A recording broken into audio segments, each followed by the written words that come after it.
Security దగ్గర ఇంట్లో కూడా మనం స్టార్ట్ చెప్పారు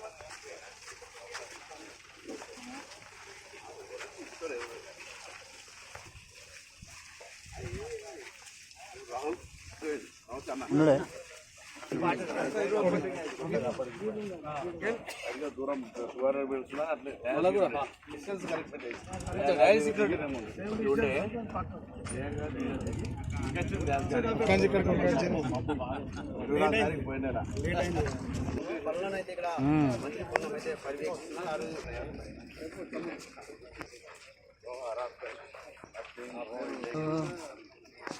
అడిగే ప్రశ్నే లేదు మనం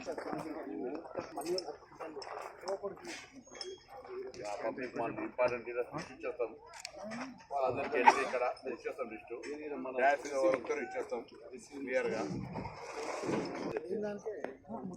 ఇచ్చేస్తాం చెప్పిన చెరువు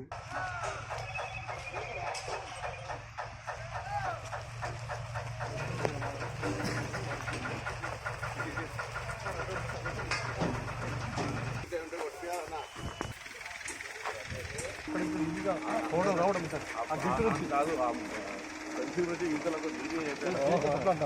ఉండాలి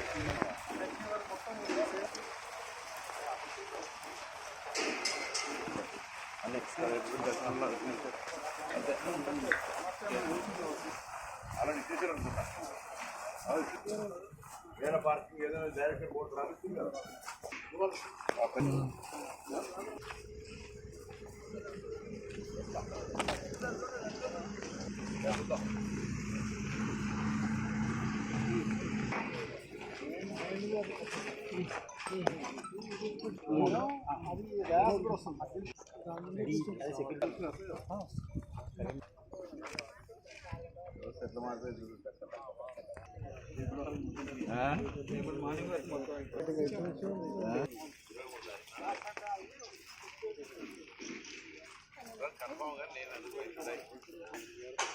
అధ్యక్ష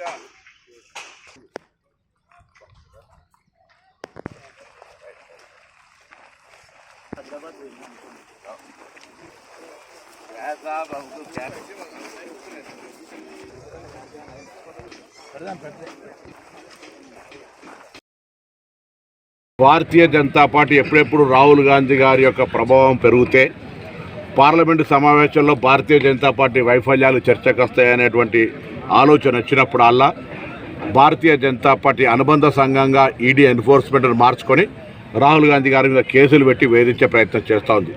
ఈరోజు పార్లమెంటులో ఒకవైపు ఓటర్ల జాబితా సవరణకు సంబంధించినటువంటి రచ్చ జరుగుతూ ఉంటుంటే ఒకవైపు ఓట్ల తొలగింపుకు సంబంధించి కావచ్చు ఇతరత్ర అనేక అంశాలు రిజర్వేషన్లకు సంబంధించినటువంటి బీసీల సమస్య కావచ్చు ఇతరత్ర చర్చకు వచ్చే సందర్భంలో కానీ 12 సంవత్సరాల భారతీయ జనతా పార్టీ వాగ్దానాల వైఫల్యాలకు సంబంధించి కావచ్చు ఇవన్నీ ఎక్కడ చర్చకు వస్తాయని డైవర్షన్ పాలిటిక్స్లో బీజేపీ రాహుల్ గాంధీ గారి మీద అక్రమ కేసులు చేస్తూ ఉంది. రాహుల్ గాంధీ గారికి అండగా ఈ దేశం ఉంది, దేశ ప్రజలున్నారు. ఈ యొక్క భారతీయ జనతా పార్టీ బెదిరింపులకు భయపడేది లేదు. రాహుల్ గాంధీ గారు ఆగే బడో హమ్ సబ్ సాత్ మే హై. ఈరోజు రాహుల్ గాంధీ గారిని వేధించడం ద్వారా అక్రమ కేసులు పెట్టడం ద్వారా గాంధీ కుటుంబాన్ని గాంధీ పరివార్ను బదనాం చేసే ప్రయత్నం చేస్తూ ఉన్నారు. కానీ అది త్యాగాల కుటుంబం.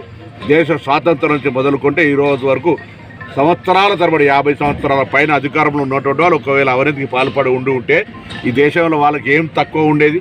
వాళ్ళు స్వాతంత్రము, ప్రాణత్యాగము, దేశ ఐక్యత, దేశ అభివృద్ధికి సంబంధించి ఆలోచన చేశారు తప్ప ఎన్నడూ ఎటువంటి ఆలోచన చేయలేదు. అటువంటి కుటుంబం మీద ఉద్దేశపూర్వకంగా ఈ సమాజంలో అప్రతిష్ట చేయాలనేటువంటి కుట్ర నరేంద్ర మోడీ గారు చేస్తారు. అందుకే గాంధీ కుటుంబ పరివార ప్రభావాన్ని తగ్గించడం కుట్రలో భాగంగానే రాహుల్ గాంధీ గారి మీద వేధింపులు.